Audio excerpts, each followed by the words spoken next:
elle est en place. C'est la poudre. Tiens, on a découpé une femme en morceaux rue de la bienséance à 2 pas du chat. Tiens, on a découpé une... I am a feminist. Je vous obsède avec une constance Je ne me suis pas conduit qui appelle quand même l'admiration. d'une façon conforme à ce qu'on attend d'une jeune fille d'abord et d'une femme ensuite. I'm sorry that I didn't become the world's first black classic pianist. Je crois qu'une femme qui existe dans son temps, à l'intérieur de son temps, n'a pas d'époque, elle marque son époque. Bienvenue dans La Poudre, une conversation intime, profonde, avec des femmes artistes, activistes, politiques, des femmes inspirantes, des femmes puissantes. Comment sont-elles devenues femmes ? Contre quoi ont-elles résisté ? Que crient-elles ? Que rêvent-elles ? Que lisent-elles ? Je suis Lorraine Bastide et aujourd'hui, je reçois Aurélie Sada. Je dis souvent, celles qui se maquillent trop, je les trouve chouettes. Celles qui parlent trop fort, je les trouve chouettes. Celles qui pleurent trop vite, je les trouve chouettes. En cette période de fête de fin d'année, il est d'usage de se faire des cadeaux. J'ai pensé que cette interview d'Aurélie Sada, du groupe Brigitte, était un merveilleux cadeau pour vous, poudreuses et poudreux. Déjà parce que sa voix est d'or. Je ne sais pas si vous avez eu l'occasion de jeter une oreille à leur dernier album, Nu, et à la chanson Palladium. Quand j'ai entendu cette chanson, je l'ai perçue comme un chant de célébration du self-care, ce soin de soi, revendiqué aujourd'hui par toute la nouvelle génération féministe comme un pilier du militantisme.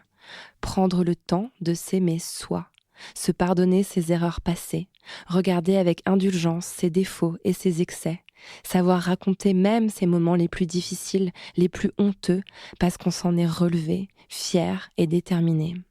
Aurélie Sada vous parle de tout cela dans cet épisode de La Poudre. Elle y raconte aussi comment, un jour, lorsqu'on décide d'être vraiment soi, plus rien ne nous résiste. Chacun des mots d'Aurélie Sada est pure dose de force et d'inspiration. C'est cadeau pour vous, et j'y joins le souhait que cette nouvelle année vous apporte à tous et toutes puissance et apaisement. Avec Aurélie Sada, nous avons parlé de MeToo, de rupture et de maquillage. Aurélie Sada, vous êtes musicienne, chanteuse, autrice et compositrice. Vous formez avec Sylvie Hoarau le duo Brigitte. Votre musique est un délice. Vous faites danser la France entière et chacun de vos albums, depuis Battez-vous en 2010, est un colossal succès. Vous avez d'ailleurs reçu de nombreuses récompenses, notamment une victoire de la musique et l'insigne de chevalier des arts et des lettres. On ne dit pas chevalière d'ailleurs, mais bref.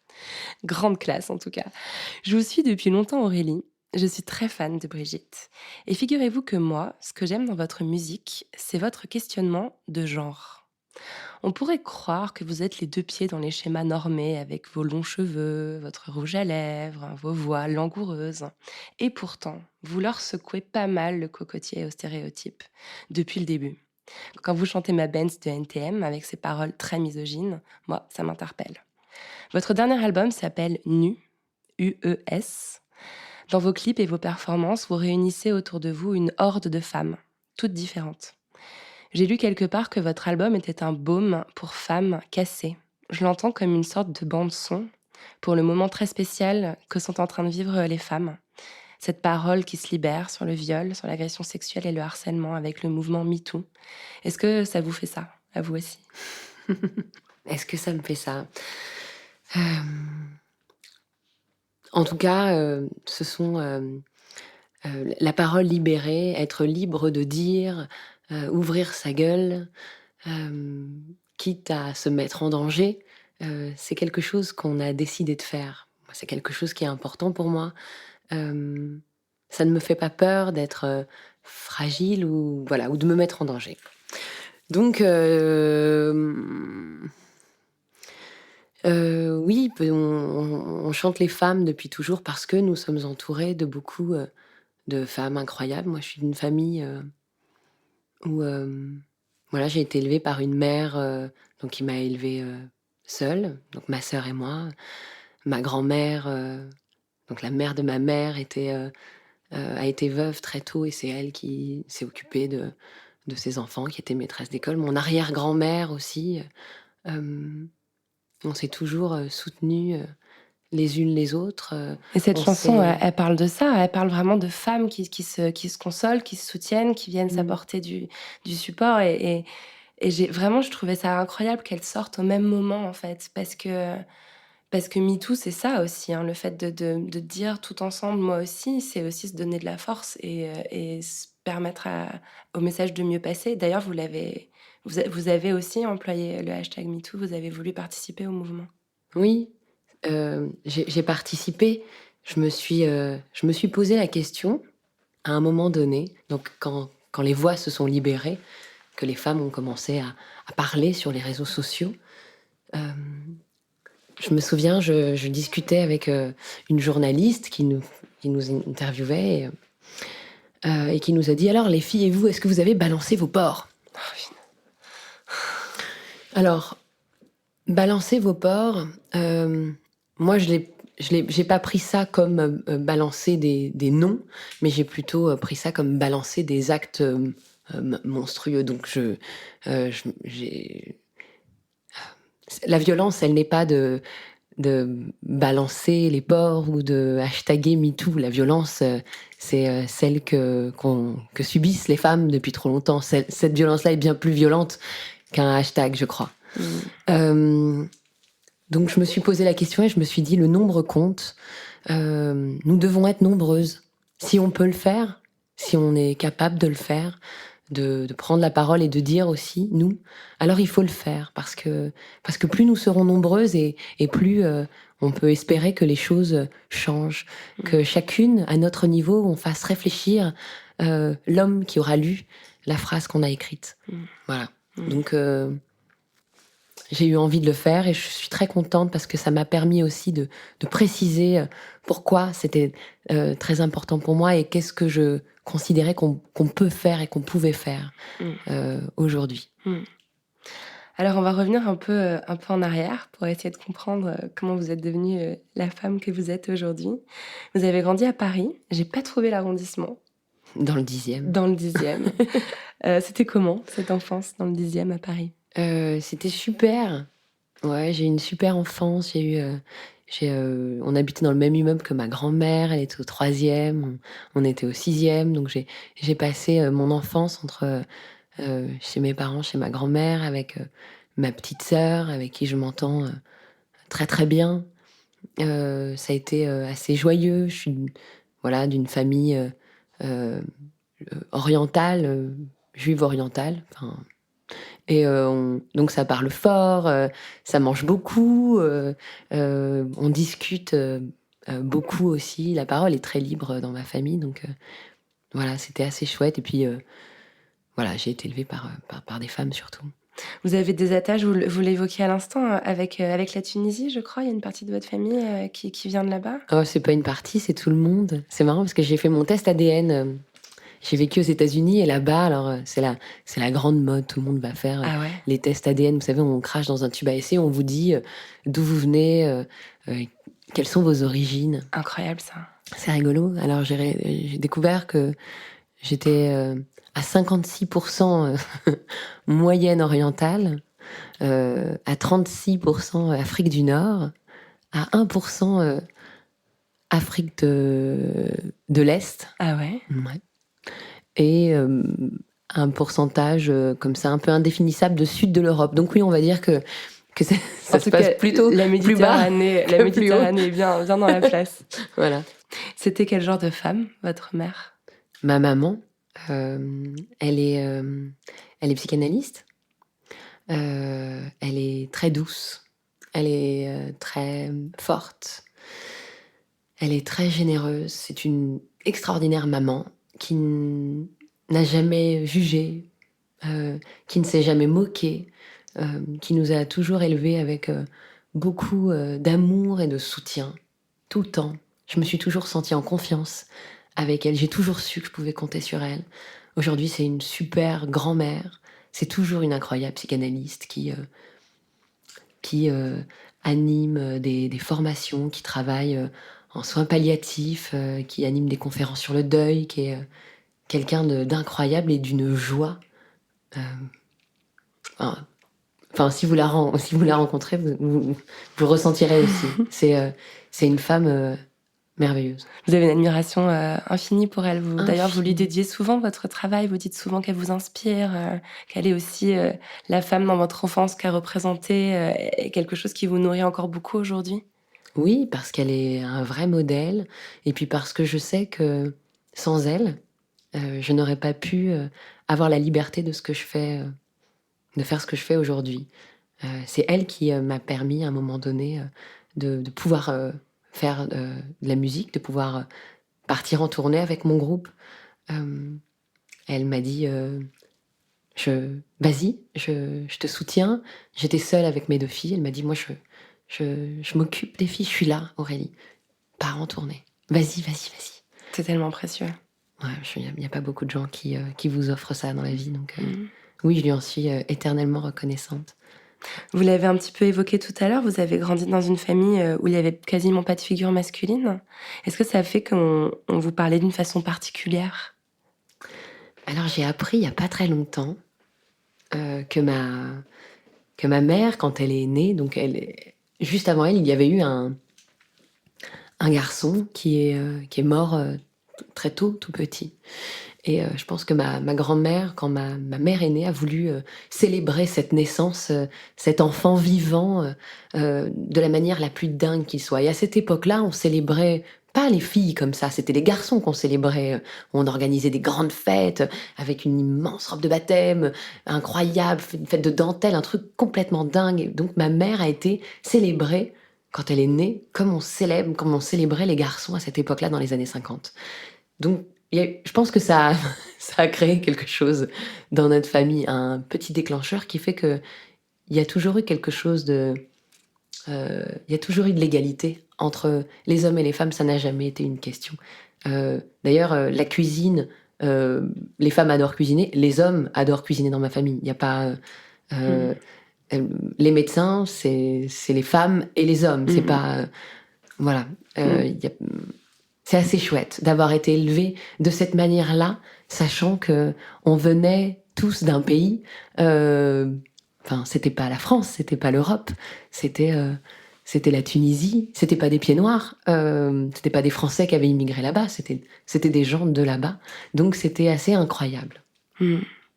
Et vous dites les médecins, c'était les hommes comme les femmes. Votre papa était médecin, gynécologue. Ouais, mon père est gynécologue. Je me suis dit qu'il y avait quand même, entre la psychanalyse et la gynécologie, il y avait quand même une matière, déjà dans votre enfance, j'imagine, à réfléchir à des questions qui sont assez profondes sur, je sais pas, qui on est, Oui. sur la féminité. Est-ce que vous aviez conscience du caractère assez exceptionnel des métiers qu'exerçaient vos parents et de l'influence que ça pouvait avoir sur votre éducation?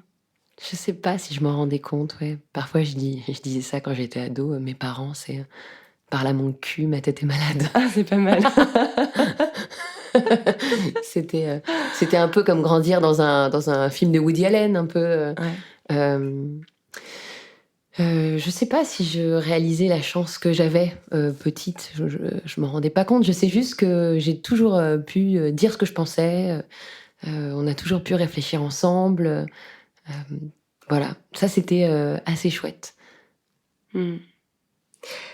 Vous êtes très libre, très tôt. On vous laisse sortir assez jeune. J'ai lu que collégienne, vous passiez quelques nuits, parfois au bain-douche, quitte à prendre un guronzan pour aller en classe le matin. Elle avait quoi dans la tête, l'adolescente que vous étiez à ce moment-là?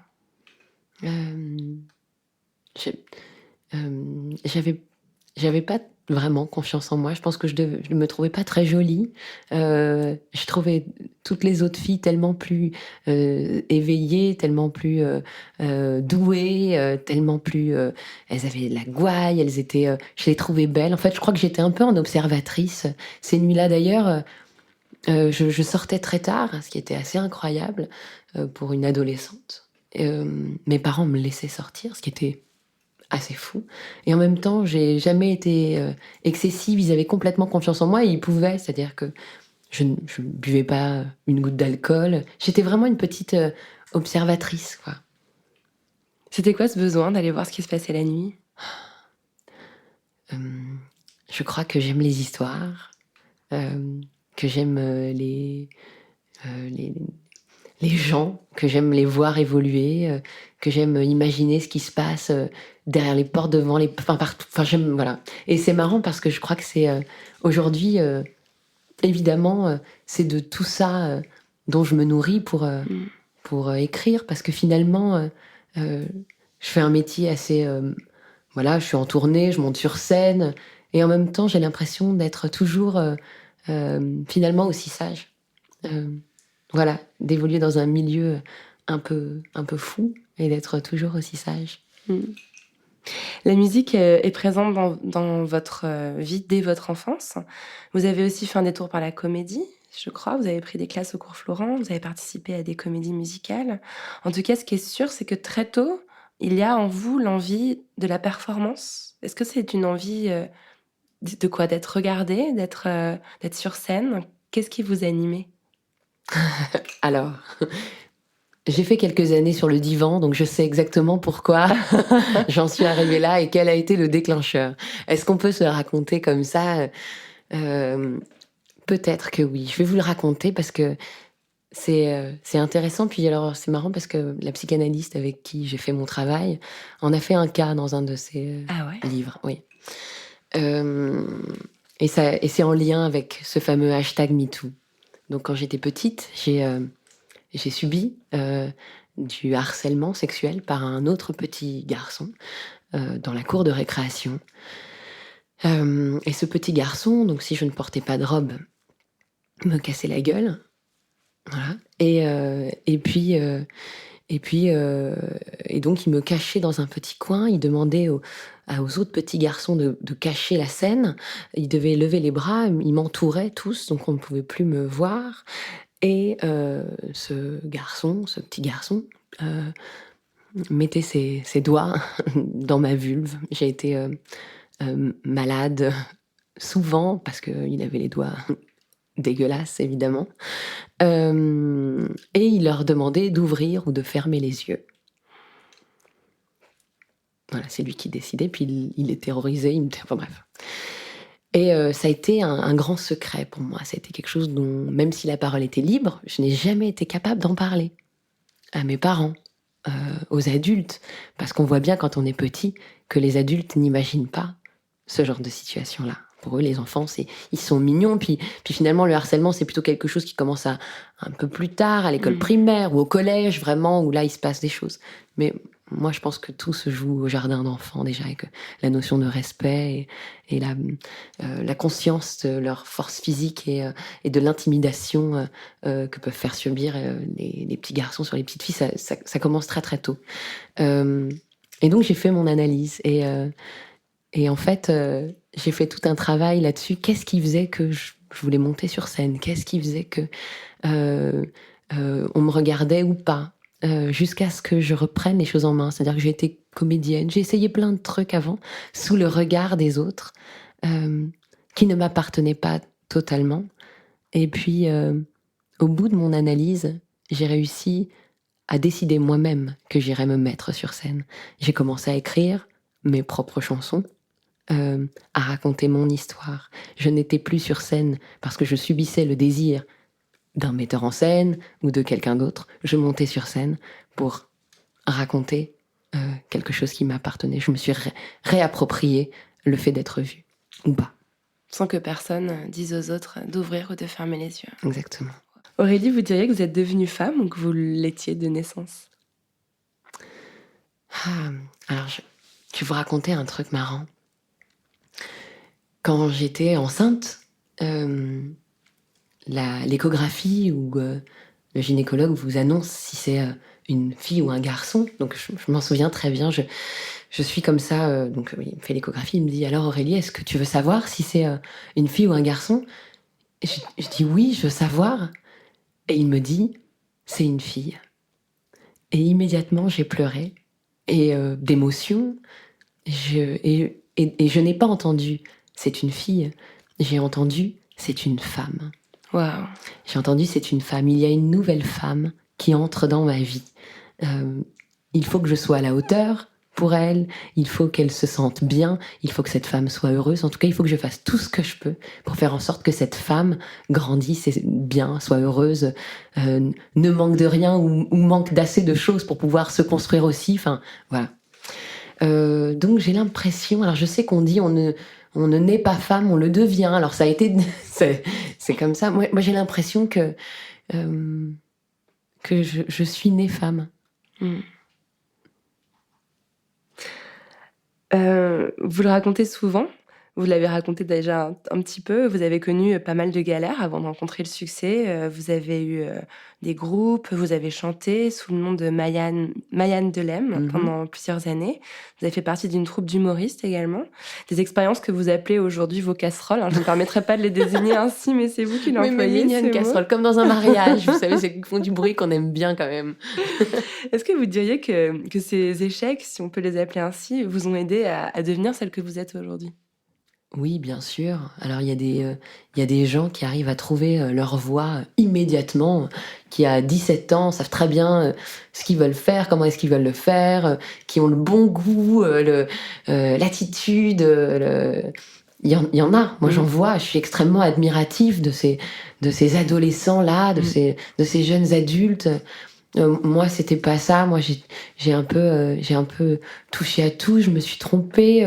À chaque fois qu'on me proposait quelque chose, je savais pas dire non. Je disais oui tout le temps. Je trouvais ça tellement incroyable qu'on s'intéresse à moi que je résistais pas.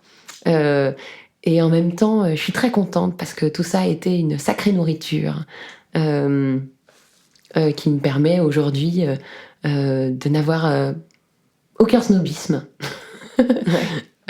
Et puis voilà. Enfin, je trouve ça chouette. Peut-être une forme de bienveillance aussi, non, pour vis-à-vis de la nature humaine, ou je sais pas. Est-ce que c'est pas aussi une façon de développer une forme d'empathie ? C'est quelque chose que je trouve aussi beaucoup dans vos textes et dans votre façon de vous comporter. Je sais pas. Mais j'aime bien les gens qui se trompent en fait, parce que les gens qui se trompent, c'est les gens qui prennent le risque de faire quelque chose à un moment donné. Se tromper, c'est avoir essayé déjà quelque chose. Moi, j'aime bien les gens qui parlent. J'aime bien. Je dis souvent celles qui se maquillent trop. Je les trouve chouettes. Celles qui parlent trop fort, je les trouve chouettes. Celles qui pleurent trop vite, je les trouve chouettes. J'ai un amour pour le trop. C'est très très joliment dit. Et donc, vous rencontrez Sylvie Waro. C'est en 2008, 2009. Ouais. Un truc comme ça. Alors, elle est à peu près aussi désemparée que vous à l'époque, et vous décidez d'écrire de la musique ensemble. Alors, j'ai lu des récits du moment où vous composez votre première EP, donc Battez-vous. Vous êtes au milieu des couches et des bébés, vous avez accouché tout récemment l'une comme l'autre. Vous avez quel souvenir de cette période-là ? C'était fou. Alors, on a commencé à écrire des chansons. C'est marrant parce que j'ai écrit une chanson qui s'appelle « Je veux un enfant », qui parlait de mon désir d'avoir un enfant. Avant d'avoir ma première fille, j'ai attendu 3 ans. Ma machine ne marchait pas. Et puis je me suis dit, je vais l'écrire, je vais en faire quelque chose.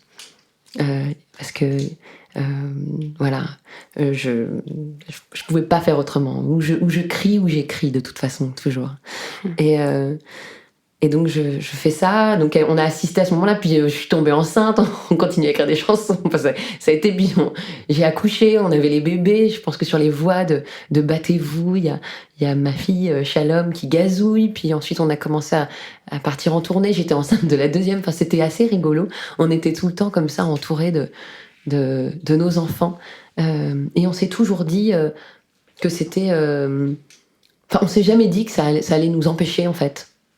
De faire ce qu'on avait décidé de faire. Et c'est vrai. D'ailleurs, vous avez parlé de Battez-vous, ça sonne comme un slogan féministe. Enfin, les paroles de la chanson, c'est plutôt une femme qui demande à 2 hommes de se battre pour elle, mais en fait, au fond, Battez-vous, c'est un combat. On a l'impression de vous voir le poing levé quand vous dites ça, et quand on connaît en plus le contexte où vous l'avez écrit. Oui, c'est ça, l'histoire est marrante. On était toutes les deux en train d'écrire nos premières chansons, puis on les a écrites, puis on s'est dit, ce serait formidable de peut-être appeler un arrangeur, un musicien un peu doué pour qu'il puisse produire nos titres. Donc on avait contacté sur MySpace à l'époque Benjamin Biolay et Gonzalez. On leur avait écrit un petit message chacun sur leur MySpace. On n'avait eu absolument aucune réponse. Et puis on se regardait toutes les deux, on s'est dit bon bah c'est pas grave, ma bébé, on va se relever les manches, s'ils sont capables de le faire, on est capable de le faire. Donc on s'est acheté le Pro Tools, voilà, on s'y est mise, on a produit nous-mêmes, battez-vous, La Vengeance du Louvre et Ma Benz, on s'est dit allez on y va quoi. Et puis juste avant, donc au moment où on se dit on va se relever les manches et on va le faire, et puis tu verras un jour ou l'autre, c'est eux qui se battront pour nous, puis on leur dira bah, maintenant battez-vous. On s'est regardés toutes les deux, on s'est dit oh, c'est un bon titre de chanson ça. En fait cette chanson ne parle pas d'amour entre un homme et une femme, mais plus de reprendre sa liberté. Et puis tant mieux, parce que si ça avait été Benjamin Biolay ou Gonzalez qui avait réalisé nos premiers titres, on aurait dit que nous étions, je sais pas, le produit, les petites pépées, ou je sais pas trop, en tout cas quelque chose qui nous aurait desservi évidemment. Cette histoire, quand je l'ai lue, je l'ai adorée parce que je vais parler de moi 2 secondes, mais j'ai fait pareil pour la poudre. Quand j'ai commencé à réfléchir à l'idée de faire un média féministe, j'ai été voir des hommes influents du milieu des médias pour leur parler de mon idée et je me suis pris des vents en fait. Et je me dis pareil aujourd'hui, je me dis mais je suis tellement heureuse de l'avoir fait seule. Et c'est presque leur refus, voire parfois même leur dédain, qui m'a donné envie de le faire à ma façon. Et c'est ça qui fait que quelque chose fonctionne à mon avis, et quand ça vient vraiment des tripes quoi. Bien sûr, et que on n'attend pas l'aval d'un homme pour faire quelque chose. J'ai discuté hier avec Pénélope Bagieux qui disait que nos modèles à toutes, enfin notre génération, nos héros, c'est toujours des hommes, parce que dans les livres, dans les histoires, enfin c'est toujours ceux-là qu'on met en avant, puis nous du coup on s'identifie à eux. Et puis c'était pas mal parce qu'il y en a des gonzesses. Bah ouais. Et de les présenter, de les montrer, d'en parler. Pénélope Bagieux, illustratrice, qui est venue dans la poudre aussi et qui a fait ces albums Les Culottés qui sont... Enfin, ça a été une révélation. Une révélation, c'est la Bible, c'est formidable. Faut que les petits garçons et les petites filles absolument lisent ça. On va rester un peu sur la même thématique, sur avec ou sans hommes. Est-ce qu'on a vraiment besoin d'eux ? Vous l'avez raconté, donc je me permets d'en parler. La sortie du premier album de Brigitte coïncide avec un moment où votre vie privée connaît un gros chamboulement. Je me posais la question, est-ce que vous arrivez à comprendre a posteriori si votre couple s'est étiolé parce que Brigitte naissait, ou si c'est parce que votre couple mourait que Brigitte a pu naître ? C'est très compliqué. Je pense que Brigitte sommeillait. Et c'est marrant parce que les premières fois que je lui ai fait écouter des chansons qu'on écrivait, il a été assez... prends garde à mon courroux, c'est complètement nul, c'est ridicule, ça donne envie de rire, vous n'allez pas chanter ça quand même. Et je me souviens l'avoir regardé, alors que cet homme me disait « vert, c'est bien », et je portais du vert, et bleu, c'est bien, et je portais du bleu, ou non, pas de rouge, et j'arrêtais le rouge. Vraiment, je l'écoutais religieusement, et puis là, je l'ai regardé, et je me suis dit « mais quel con, il comprend rien ». Et moi, je sais que mon désir est clair, et que je trouve ça formidable, ce qu'on est en train de faire, et ben je l'écouterai plus. Et j'ai arrêté d'écouter. Waouh. Ouais. J'ai arrêté de l'écouter. Donc je pense que, bon, c'est plein de choses. Il est tombé amoureux de quelqu'un d'autre. Mais je pense que Brigitte, ça n'a pas été simple pour lui. Il m'a dit un jour, alors peut-être dans la colère, il m'a dit de toute façon, je n'aurais jamais supporté ton succès. Ouais. C'est dur pour eux. Voilà. Mais on s'entend très bien aujourd'hui. Hein, mais voilà. Tant mieux. Alors, pourquoi Brigitte ? Vous l'avez souvent... c'est une question qu'on vous pose systématiquement, donc j'ai évité de la refaire. Mais vous répondez souvent que c'est à la fois Brigitte Bardot, Brigitte Lahaie, Brigitte femme de flic. Et finalement, cette impression que la revendication d'être toutes les femmes à la fois est vraiment au cœur de votre travail. Il y a une chanson qui s'appelle Pluriel, qui, moi, est ma préférée, qui parle de ça. Est-ce que vous voulez bien la chanter un peu ? Ah, waouh. Alors ça fait oser choisir, de ne pas choisir et souffrir l'infinité possible. Oser l'envie, oser jouir de ma liberté chérie, et pourquoi pas. C'est trop beau. Alors, dans chacune de vos apparitions, vous êtes des bombes, toutes les deux. Sylvie Vous et êtes gentils. Mais c'est incroyable. Vous utilisez avec brio tous les artifices de la féminité, les perruques, les paillettes, le maquillage, les talons. À l'époque de la promotion de l'album À bouche veux-tu, vous êtes carrément Jessica Rabbit, quoi. Vous êtes la bombe ultime en fourreau à paillettes lamées. D'ailleurs, vous me faites aussi penser à cette scène des Demoiselles de Rochefort où elle chante sur scène. Alors moi, j'y vois quelque chose un peu dans l'esprit du revenge body américain, où quand on se fait larguer, d'un seul coup, on va devenir une espèce de bombe atomique pour faire chier son ex. Est-ce que dans votre façon d'utiliser vos atouts physiques, votre beauté, il y a quelque chose comme ça qui est aussi une revendication, qui est aussi une flamboyance? Je sais pas vraiment. Je crois qu'il y a les petites filles en nous qui ont parlé à ce moment-là. Vous savez, ces petites filles qui, quand on regarde notre mère sortir le soir, enfiler une belle robe, et juste avant qu'elle ait mis ses talons, ils étaient posés là dans un coin de la pièce, puis on les a mis, puis on marche dedans avec les chaussures qui dépassent. Je crois que c'est un peu ça, c'est un peu ce fantasme-là qu'on a réalisé en portant ces robes à paillettes et en osant comme ça quelque chose d'ultra féminin, presque trop, mais comme si c'était, comme si on osait pour la première fois les enfiler, ces robes de nos mères, et comme si c'était encore les robes de nos mères. D'ailleurs, les premières robes de scène, certaines étaient des robes de ma mère, pour de vrai. Et puis il y a ça, et puis il y a aussi autre chose. Une des toutes premières interviews qu'on avait eues, un journaliste nous dit mais avec vos robes là, votre maquillage, vos chaussures à talons, est-ce que vous n'avez pas peur qu'on vous prenne pour des connes?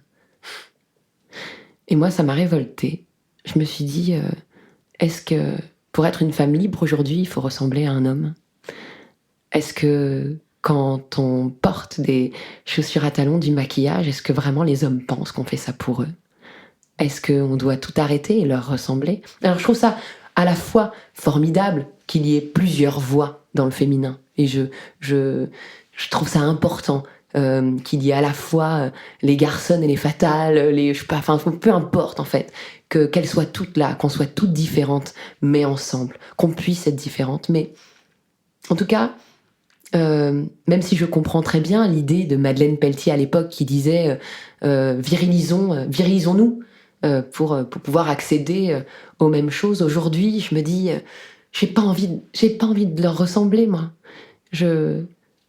Voilà, moi en tout cas, j'ai pas envie de ressembler à un homme, mais je veux pas être considérée comme un, comment dire, je veux pas que ça me retire ma liberté d'ouvrir ma gueule, de faire ce que je veux. Et puis voilà, et puis ces artifices, cette légèreté, elle fait aussi partie de nos paradoxes. Personne n'a le droit de vous dire en fait comment vous habillez. Peut-être que c'est ça aussi le problème de ce journaliste. Enfin, je sais pas, je me permets. Oui, aussi. Est-ce que vous parlez aux femmes surtout dans votre musique? Peut-être. Il y a des hommes qui disent que on devrait être remboursé par la sécurité sociale, que nous sommes un manuel pour les hommes, pour comprendre quelque chose du féminin. Alors ça, c'est... Il y a des hommes et des femmes dans notre public. On écrit d'abord sur soi, donc on écrit sur nos histoires, on écrit des choses de notre intimité, donc c'est vrai que c'est très féminin, puisque ça parle de nous, il y a quelque chose qui se dévoile. Mais j'ai l'impression que ce n'est pas cloisonné. D'ailleurs, je pense que c'est important que les choses ne soient pas cloisonnées. Des rendez-vous pour les hommes, des rendez-vous pour les femmes. Non, des rendez-vous, quoi. D'ailleurs, quand vous parlez d'intimité, j'imagine que le fait d'écrire aussi à deux, ça doit être aussi un moment où on dévoile son intimité l'une à l'autre. Vous travaillez vraiment ensemble, il n'y en a pas une qui fait les textes, une qui fait la musique. Ça se passe comment dans votre interaction avec Sylvie quand vous écrit ensemble? Ça se passe très bien, parce qu'on s'adore, qu'on a vraiment rencontré toutes les deux la femme qui nous a sauvé la vie. Qu'ensemble on est devenues plus fortes, qu'ensemble on s'est donné du courage, qu'ensemble on ose, et puis on est des amis aujourd'hui vraiment extrêmement liés. Donc voilà, on écrit ensemble de façon très naturelle, comme si nous étions presque seuls. C'est tellement intime que c'est comme si on était chacune toute seule. Là, sur le dernier album, on a écrit. J'ai écrit beaucoup seule parce que j'étais loin et que voilà. Mais vous avez vécu à Los Angeles voilà. pendant une année, vous êtes un peu éloignée. C'est ça. Donc le dernier album, c'est un peu différent, mais sinon sur les autres albums, ouais, on écrivait toujours ensemble. Et c'est quoi ce texte auquel vous faisiez allusion à l'instant?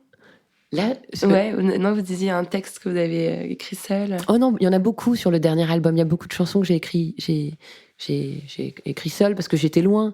Mais voilà, il y a une chanson sur qui s'appelle Le goût du sel de tes larmes, qui est sur les pleurs de mes filles, les larmes de mes filles, et comme elles me rendent louve. Sorcière, comme j'ai envie de lécher ses larmes et de manger ceux qui les ont fait couler. Il y a une chanson sur mon papa, le grand absent de mon histoire, que je vois pas.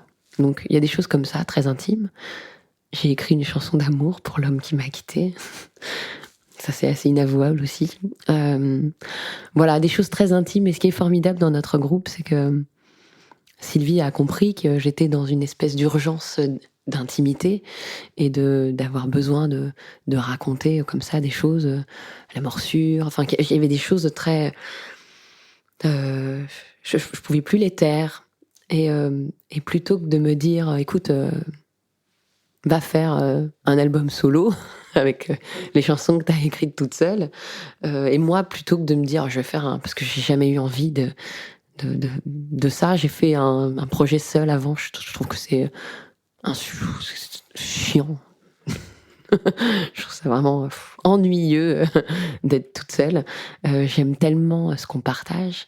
Et puis il y a tellement d'amour entre nous qu'elle a compris qu'à ce moment-là, il fallait que j'exprime ça.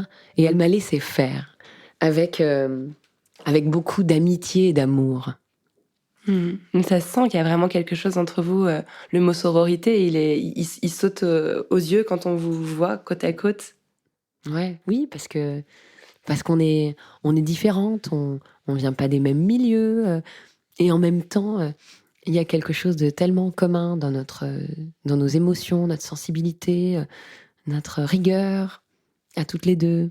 Vous vous ressemblez beaucoup, en fait, contrairement à ce que les gens essayent parfois de faire, de vous mettre chacune à un pôle. Souvent, la presse, d'ailleurs, essaye de faire ça. De nous opposer, alors qui est la plus délurée, qui est l'intello, qui est la plus rigolote, qui est la plus sérieuse. Enfin, et puis nous, ça nous énerve. C'est d'ailleurs pour ça que sur le deuxième album, on avait décidé d'être complètement jumelles et de se confondre pour qu'on nous laisse tranquilles. Ouais, c'est génial. D'ailleurs, c'est un sujet que je voulais aborder avec vous. Vous l'avez un peu fait tout à l'heure, mais la misogynie de la presse. Quand vous parlez de ce journaliste qui voulait vous expliquer que vous aviez peut-être l'air stupide avec vos talons, moi j'ai lu un article des Inrocks où l'on parle de vous comme de milf à voix de sirène au texte gentiment déluré. Sérieux? Non mais sérieux? Comment on fait pour pas prendre son téléphone pour dire au mec, mais... Qu'est-ce que t'as écouté, les chansons? Ouais, c'est ça. Est-ce que tu les as écoutées ou alors tu as regardé les photos de nos vêtements et puis tu t'es dit c'est gentiment déluré. D'ailleurs, je pense que c'est pas un hasard si l'album s'appelle Nu cette fois-ci, parce que c'était une façon aussi de se séparer de tout ça, quoi. Pas juste des artifices, mais du cliché de l'artifice que pouvaient avoir certaines personnes à notre égard. C'est compliqué. C'est compliqué parce que c'est notre histoire. Comme je vous disais tout à l'heure, on veut pas... Moi, j'ai pas envie... Il y a des jours où j'ai pas envie de porter des talons, mais j'aime bien ça. J'aime bien ça. Quand j'étais adolescente, je me souviens, heureusement qu'il y avait le maquillage. Moi, j'avais des boutons... Je me sentais moche, j'avais envie de me maquiller, je piquais le maquillage de ma mère, j'avais envie et je le remercie, ce maquillage, de m'avoir aidé à sortir et être capable d'aller au lycée. J'avais l'impression que sans ça, je pouvais pas y aller. C'était pas pour plaire à des garçons, c'était avec moi. Mais quand on se retrouve à avoir le succès que vous avez, à devoir répondre en permanence à la presse, à la promotion, à se retrouver sur les plateaux de télé où les gens comprennent pas forcément votre message ou la profondeur ou l'histoire entière qu'il y a derrière, est-ce que vous avez acquérir une sorte de, je sais pas, de maturité ou de faculté à résister à ce genre de messages qui peuvent être blessants, en fait. Alors, on est plus tellement blessé par ça parce que quand vous êtes ancré dans votre désir, quand vous savez ce que vous faites, quand vous êtes au clair avec ce que vous avez construit, quand vous êtes honnête avec vous-même, sincère dans votre travail, moi, je me dis juste que... Et encore, on en rencontre assez peu aujourd'hui des gens qui ne nous comprennent pas. Peut-être au début, il y a dû en avoir. Ouais. Mais aujourd'hui, vraiment, je pense que c'est plus tellement ça. On a eu plutôt des gens assez bienveillants et qui ont compris la complexité de ce qu'on essayait d'exprimer assez tôt. Et puis nous, en fait, aujourd'hui, ça coule, ça glisse, ça nous fait même rire.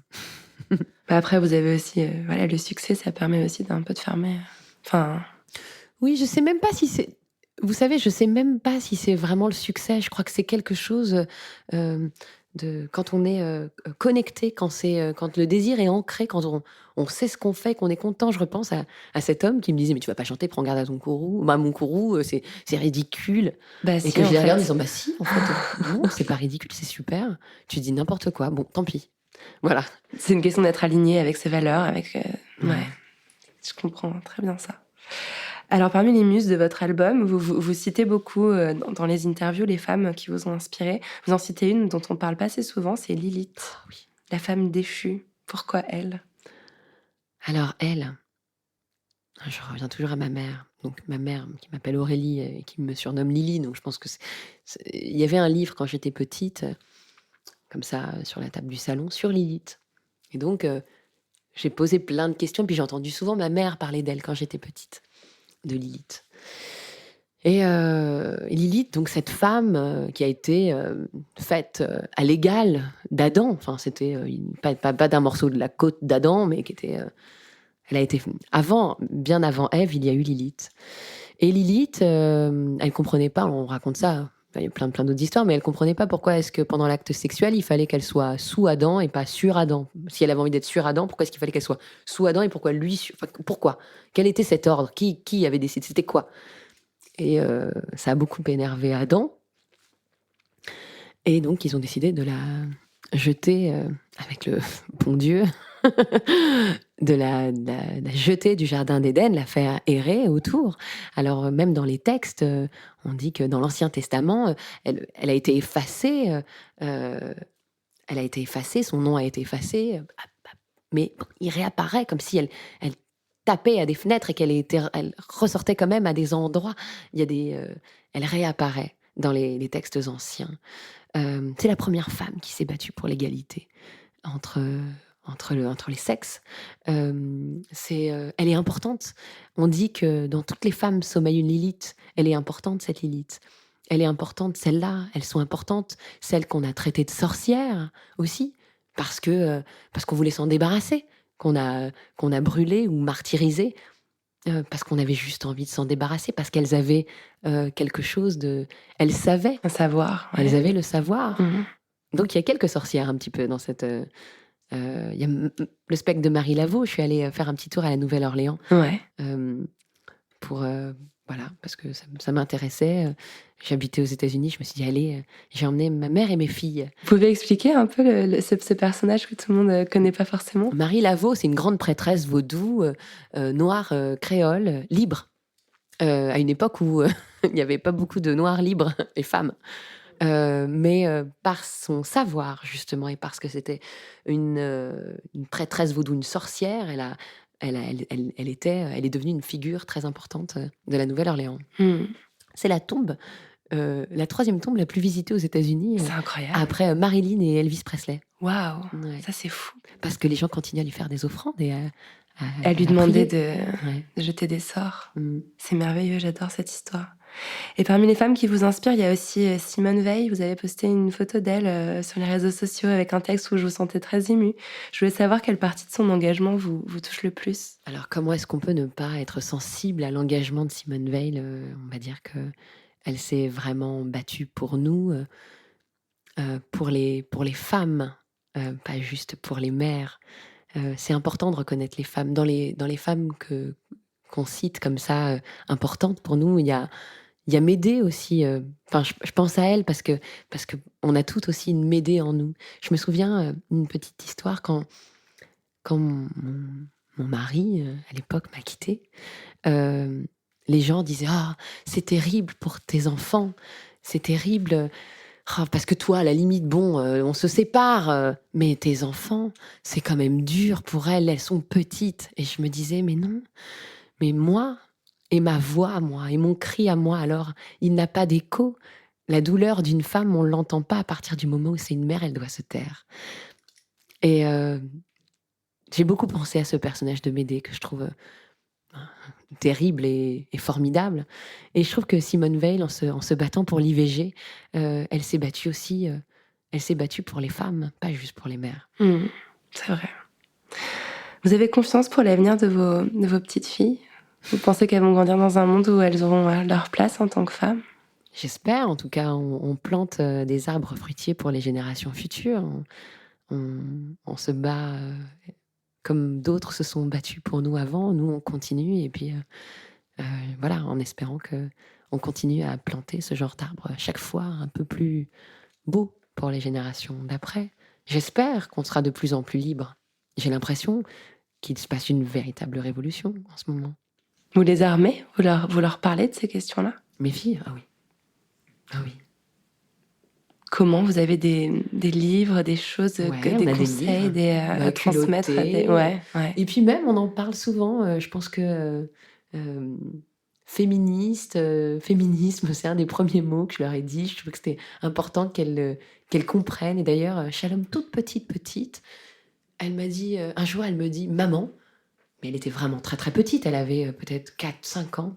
Les enfants sont très philosophes à cet âge-là. Elle me dit: «Maman, pourquoi quand on parle des gens, on dit les hommes et pas les femmes?» Ah, je l'adore cette petite, mais et oui. Elle dit: «Et pourquoi on dit les humains et pas les humaines?» Bah, bonne question. C'était mignon, elle était petite, mais elle s'est posé la question. C'était... Ok, on est bien. On va être bien avec Shalom. On va être très bien avec Shalom. Une question que je pose à toutes les femmes dans l'émission. On sait que pour être libre de créer, il faut avoir accès à sa chambre à soi. C'est pas toujours évident quand on est une femme qui travaille, quand on est une mère. Est-ce que vous avez accès à votre chambre à vous? Ma chambre où je dors, vous voulez dire? Ouais, ou un espace où vous pouvez être complètement seule et complètement libre d'être vous. Oui. Je l'ai. Moi, je me réveille assez tôt le matin. J'adore les matins.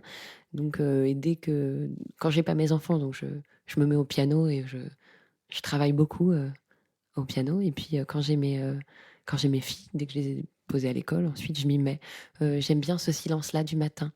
Je travaille beaucoup entre 8h30 et 13h. C'est mon heure. C'est ma chambre. Ça évoque quoi pour vous, la poudre? La poudre, c'est bien parce que c'est complexe, la poudre. C'est le maquillage et c'est la poudre à canon. Merci beaucoup, Aurélie Sada. Merci à Aurélie Sada d'être venue faire parler la poudre avec moi. La Poudre est une émission produite par Nouvelles Écoutes. Elle est réalisée par Aurore Meyer-Mailleux, avec à la préparation et à la prise de son, Zisla Tortello. À la programmation, Laura Cuissard. Au mixage, Laurie Galigani. Le générique est un extrait de la chanson L'Appétit de Bonnie Banane, produite par Gauthier Visiose. Si vous aimez l'émission, le mieux est de nous le dire avec des étoiles, 5 de préférence, sur iTunes. N'oubliez pas de nous rejoindre sur les réseaux sociaux. La Poudre a sa propre page Facebook. Nous sommes aussi sur Twitter, La Poudre NE, et sur Instagram, La Poudre TV, où nous partageons toutes les recommandations culturelles de nos invités. Pour ne louper aucun épisode de La Poudre, n'oubliez pas de vous inscrire à notre newsletter sur le site de Nouvelles Écoutes. Cliquez sur La Poudre, l'occasion de découvrir tous les autres podcasts que nous produisons. À très vite et continuez de faire parler La Poudre. Cet épisode a été enregistré dans une chambre de l'hôtel Grand Amour, que je remercie pour leur soutien inconditionnel depuis la première saison de La Poudre. Le décor est génial, entièrement chiné. Ma chambre préférée, c'est la 604, celle qui est sous les toits, avec un portrait de Vivienne Westwood, flamboyante et nue, sous l'objectif de Jürgen Teller. Si vous réservez une chambre à l'hôtel Grand Amour, rue de la Fidélité à Paris, avec le code La Poudre, vous bénéficierez d'une réduction de 10% sur le prix de votre chambre. Ne nous remerciez pas.